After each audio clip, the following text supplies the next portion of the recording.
Hello friends, welcome back to my channel. मैं थोल्ला भाई Peaky में आपका स्वागत है। तो नेम करण के आज हम दो रिएक्शन को बहुत ही अच्छे से समझेंगे। मैंने पहले भी इन सारे रिएक्शन को पढ़ा है, लेकिन आज हम रिवीजन के तौर पर इन सारे रिएक्शन को फिर से पढ़ते हैं।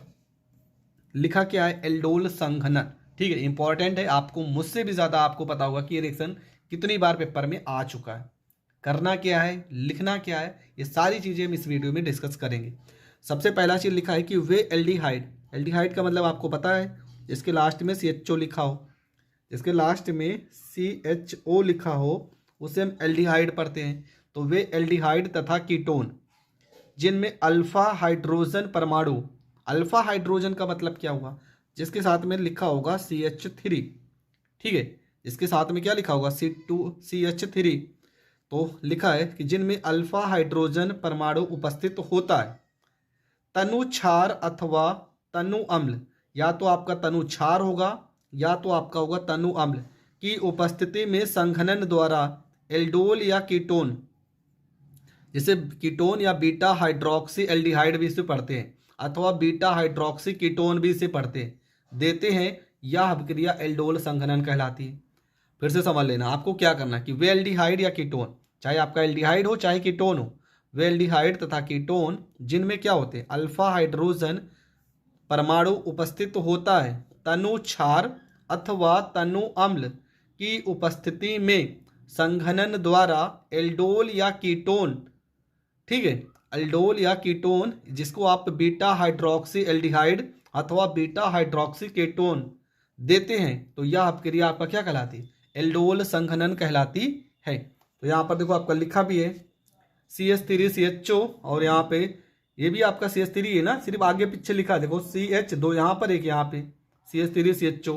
हुआ क्या है? देखो यहाँ पर CH3 लिखा है, CH3 हो गया, यहाँ पे CH लिखा है, यहाँ पे CH हो गया, साथ में ये देखो O और H हो गया। बाकी जो जैसे लिखा है, जो जैसे लिखा है वैसे लिख देंगे। इसका नाम क्या हो जाएगा? Beta hydroxy aldol.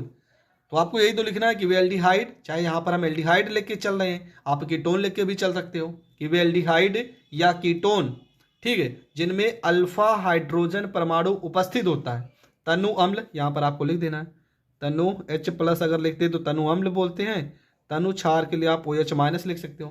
तनु अम्ल या तनु क्षार की उपस्थिति में, ठीक है, अपक्रिया करके कोई ना कोई एल्डोल या कीटोन देते हैं, एल्डोल या कीटोन, और इसी को आप क्या पढ़ते हो? बीटा हाइड्रोक्सी एल्डिहाइड अथवा बीटा हाइड्रोक्सी कीटोन। तो ऐसी अपक्रिया को एल्डोल संघनन अपक्रिया कहते हैं। यहां तक आपको लिखना है।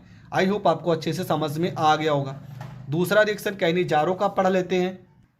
तो इसमें आपको क्या लिखना है? सबसे पहला देखो, हमने बताया कैनिजारो अपक्रिया, इसमें भी सेम वही कहानी है, थोड़ा सा चेंज है। देखो क्या लिखा है, वे एल्डिहाइड जिनमें अल्फा हाइड्रोजन परमाणु उपस्थित नहीं होता है। उसमें क्या था? उसमें था उपस्थित होता है, और इसमें है नहीं होता है। तो देखो यहाँ पर नहीं है। अल्फा हाइड्रोजन परमाणु का मतलब क्या? CH3।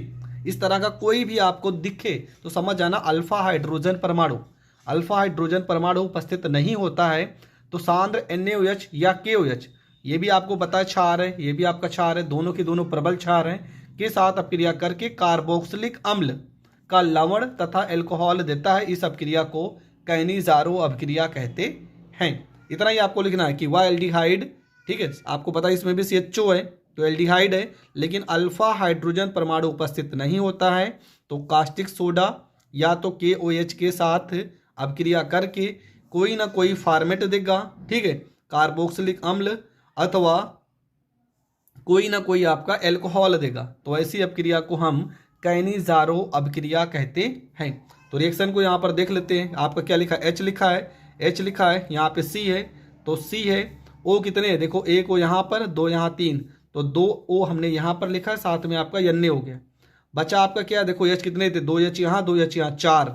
हमने यहाँ पर सिर्फ एक लिखा है, 3 यहाँ, एक 4, एक यहाँ 5, 4 यहाँ, एक यहाँ 5। समीकरण आपका हो गया संतुलित। यह आपका क्या है? सोडियम फॉर्मेट है, ठीक है, जिसको कार्बोक्सिलिक अम्ल का लवण भी कहते हैं। और ये आपको तो पता है कि प्राथमिक एल्कोहल है।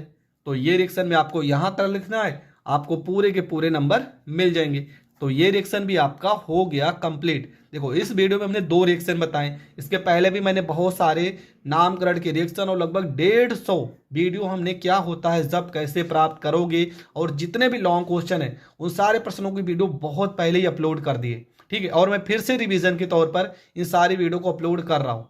तो मिलेंगे नेक्स्ट वीडियो में, तब तक के लिए जय हिंद जय भारत। चैनल पर नए हैं तो चैनल को शेयर और सब्सक्राइब जरूर कर लीजिए।